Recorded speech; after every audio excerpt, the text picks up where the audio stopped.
Hi, everyone. Thank you so much for all your messages, reviews, and support for the first season of The Lion and the Sun. Last month, we crossed 100,000 downloads, and we couldn't be more excited about continuing this project with you. We've got your feedback and are incorporating your comments into our second season, which is aimed to be released by January 2025. In the meantime, however, we wanted to share a short two-part story with you to express our gratitude. This story happens between the events of episode 9 and 10, after Reza Khan became the Minister of War and as he was expanding his influence in Persia. It's about Reza's quest to unify Iran and his war with one of the biggest internal threats to Iran's sovereignty. A southern tribe yearning for independence and a leader who, backed by the British, wanted to secede from the country. We hope you enjoy this story, and we can't wait to be back with Season 2. 1922 was a time of transformation for Iran. The First World War had shattered the country and had left behind a trail of destruction, famine, and instability.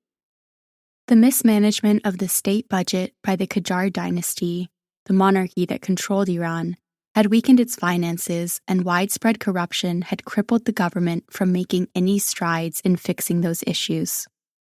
Amid this chaos, the central government struggled to maintain control, while some regions operated with near-complete autonomy.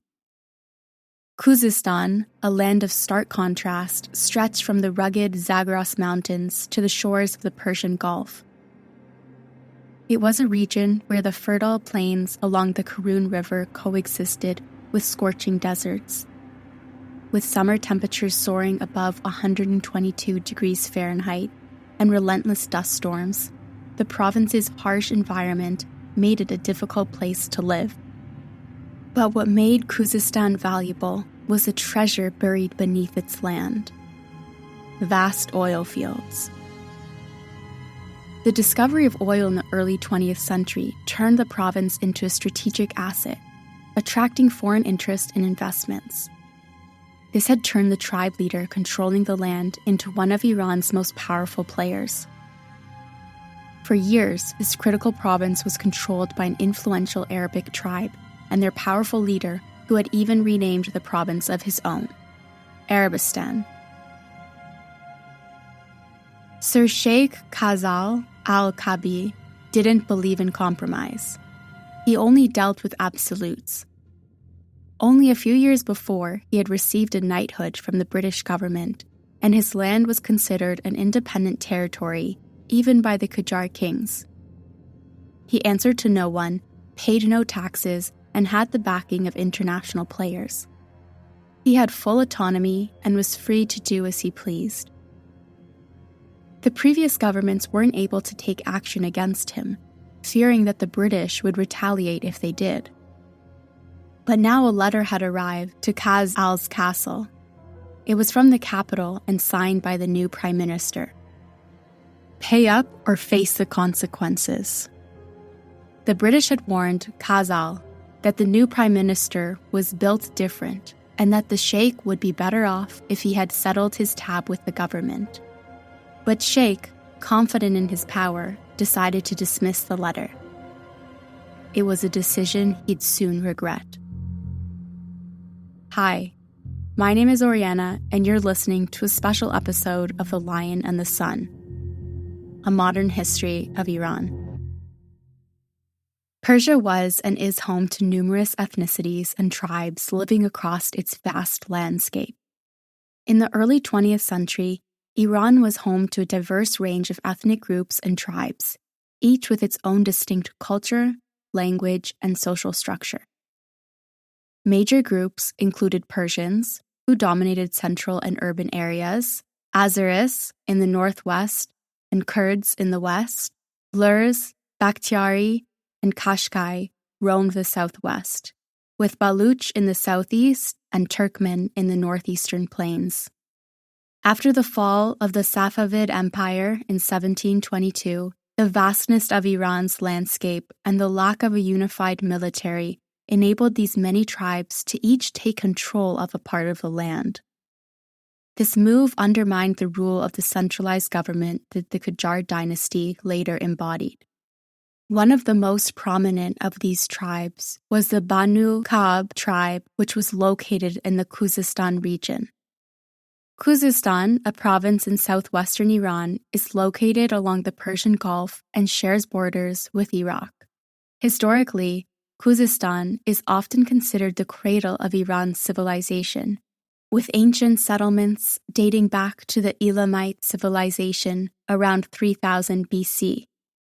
The region was an important cultural and political center, particularly under the Elamites, whose capital was Susa, one of the oldest cities in the world.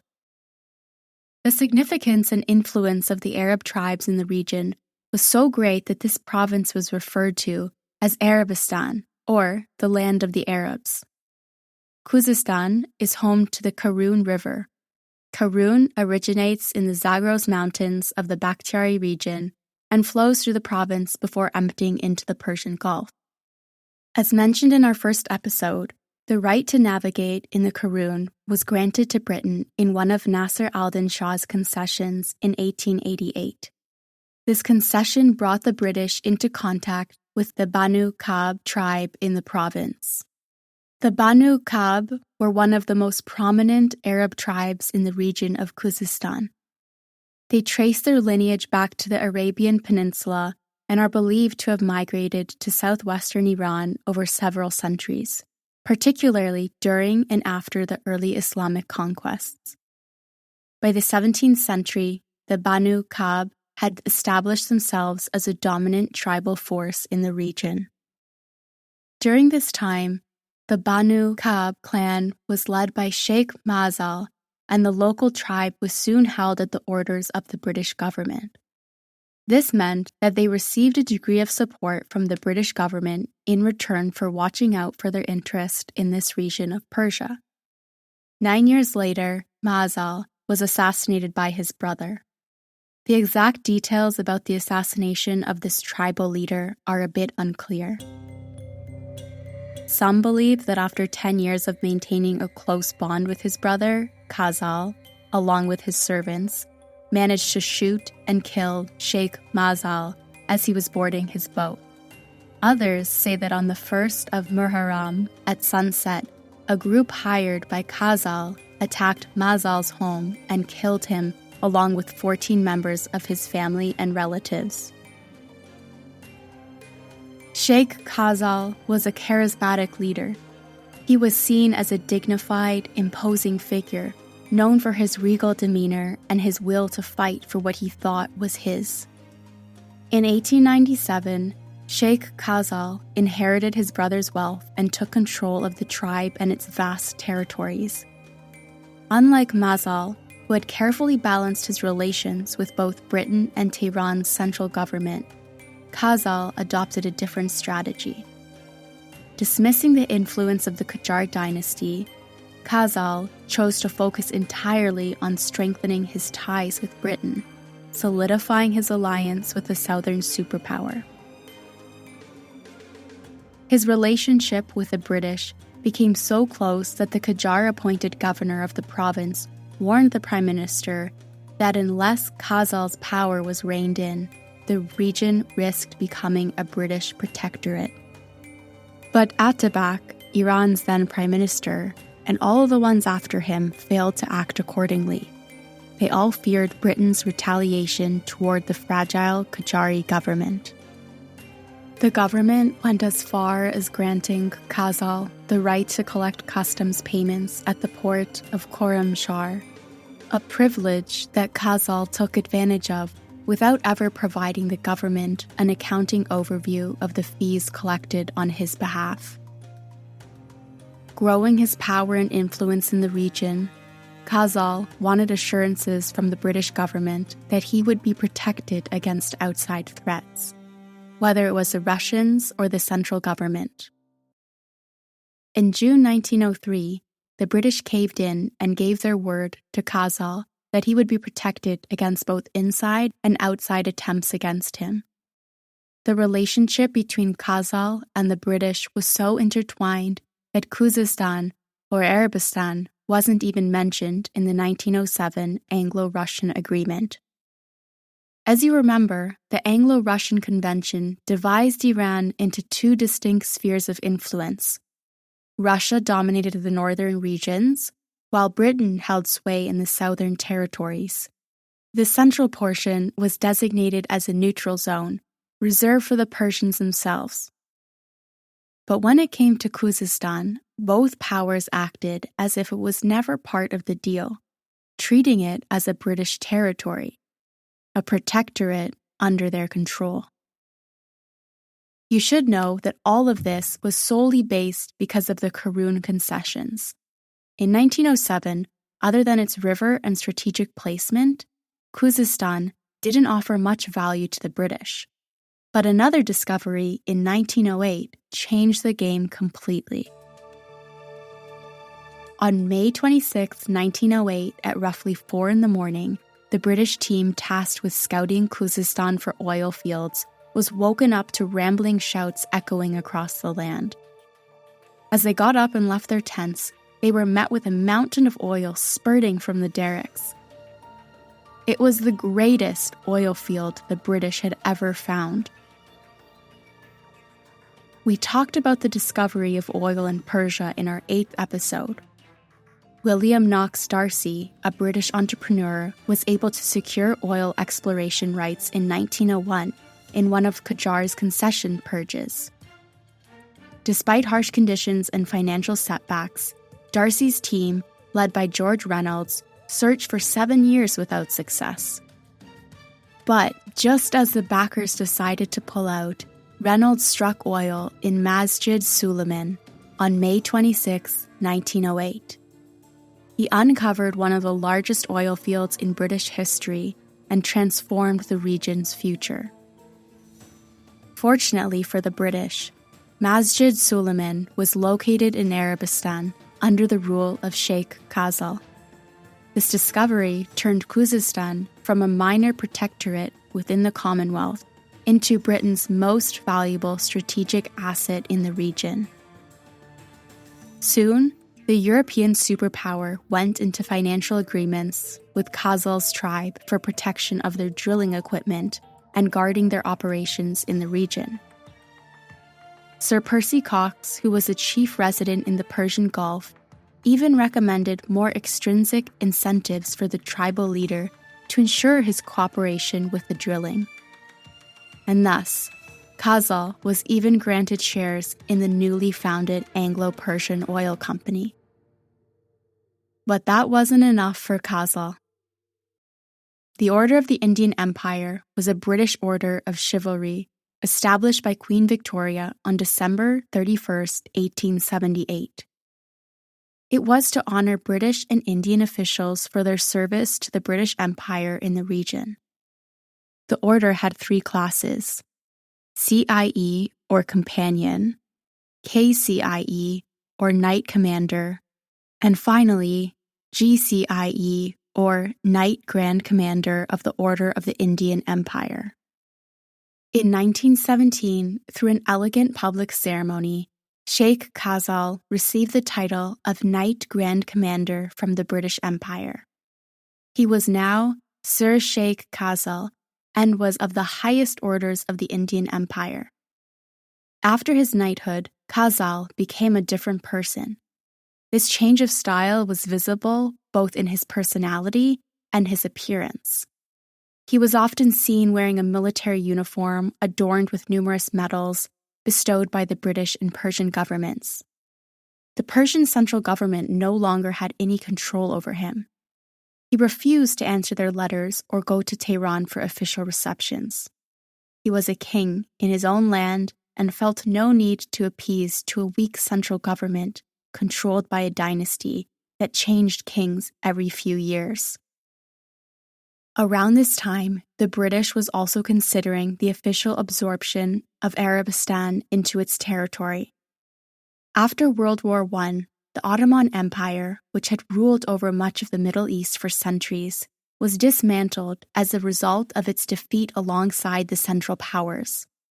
The empire was formally dissolved in 1920 and its vast territories were partitioned by the Allied powers. The region that is now modern-day Iraq was one of the territories affected by this dismantling. Previously known as the Ottoman provinces of Baghdad, Basra, and Mosul, the area was placed under British control following the war.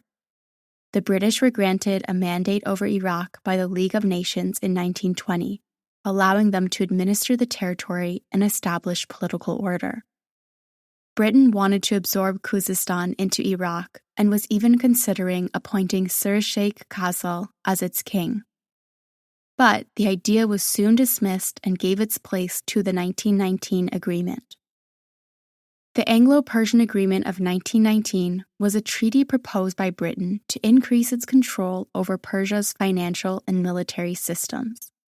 The agreement offered British advisors military training and a £2 million loan in exchange for significant economic privileges and influence over Persian affairs.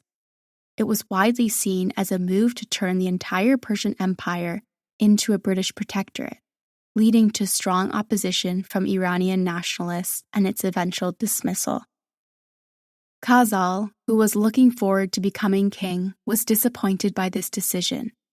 The British, not wanting to muddy the waters with the Arab tribe leader, made a gift of 2,000 rifles, ammunition, 4 mountain guns, and a river steamer to the sheikh, hoping to win back his support.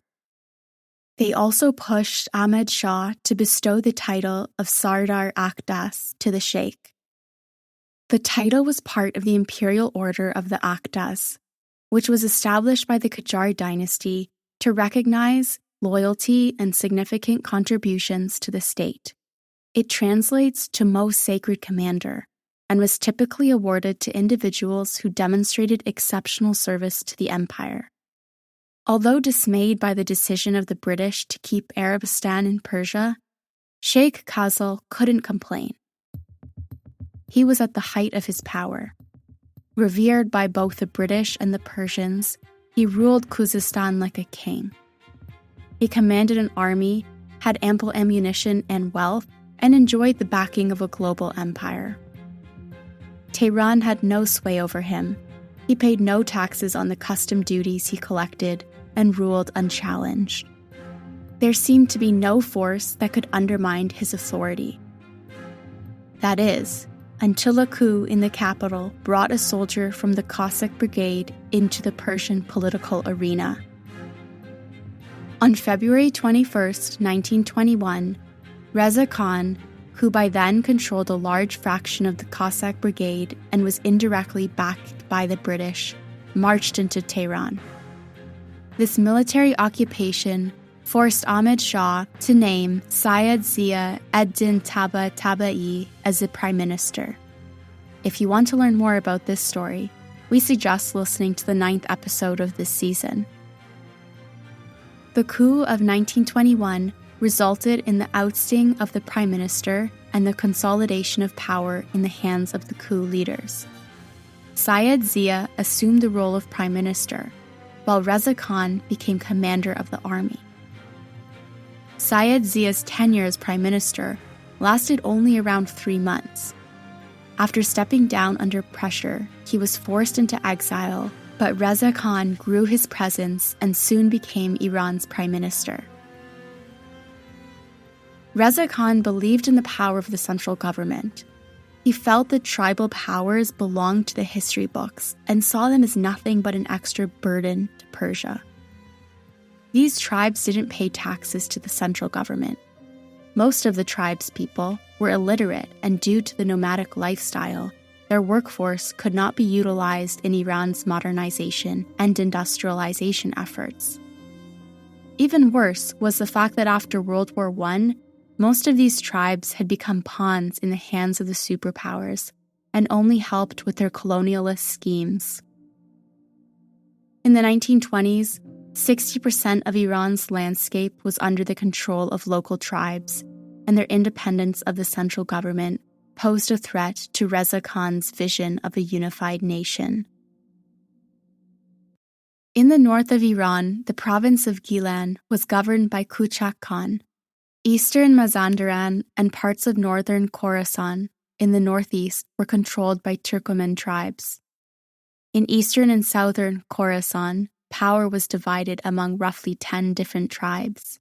In the northwest and province of Azerbaijan along the Russian border, Ekbal al-Saltaneh Makui held sway, while Semet Ku ruled the area from west of Urumqi to the Turkish border. In the west, areas around Kermanshah were governed by the Sanjabi and Kalor tribes. Luristan was under the rule of Lur tribesmen, and central and parts of western Iran were under the Bakhtiaris' control. In the south, Baluchistan were under the domain of the Baluchi tribes, with Baluchi chief Dost Muhammad Khan so influential that he even minted coins bearing his name. And finally, the province of Khuzestan, or Arabistan, was controlled by the Banu Ka'b tribe led by Sheikh Khaz'al.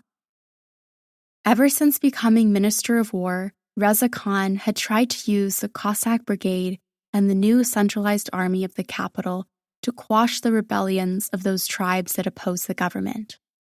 Yet, none of these nomadic groups posed a bigger threat than Sheikh Khaz'al and his independent rule in the Khuzestan region.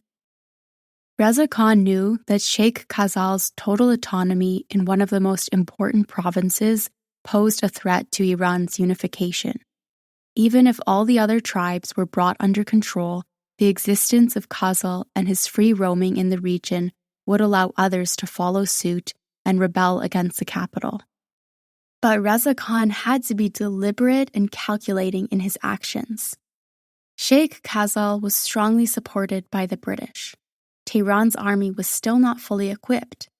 And most importantly, Reza Khan still didn't have enough political capital to spend.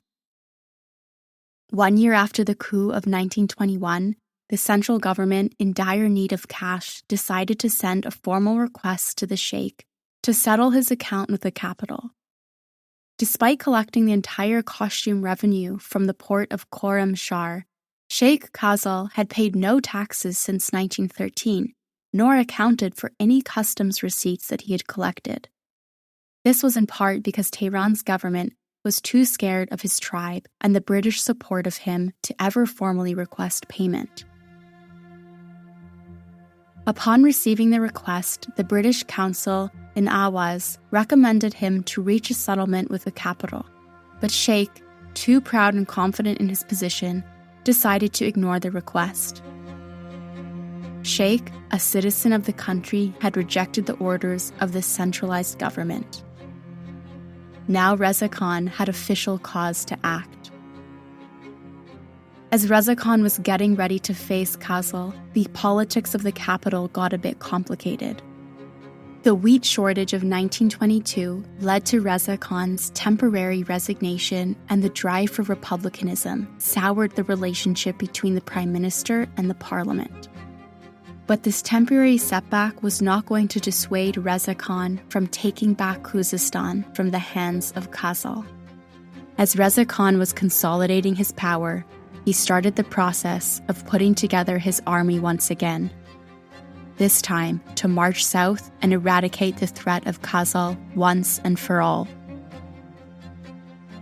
In the next episode of The Lion and the Sun, Reza Khan marches toward Arabistan, where the powerful Sheikh Khaz'al awaits his arrival for the ultimate clash between the central and local powers of Persia. Thank you for joining me on this episode of The Lion and the Sun. To learn more about the events and people mentioned in this podcast, please visit our website at thelionandthesun.org or follow us on Instagram and X. If you like this episode and our show so far, don't forget to rate the podcast and leave us a review on iTunes, Spotify, or wherever you listen to us from. Your feedback will help us improve and bring you even more engaging content in the future. My name is Oriana, and I will see you in 2 weeks. Thanks for listening.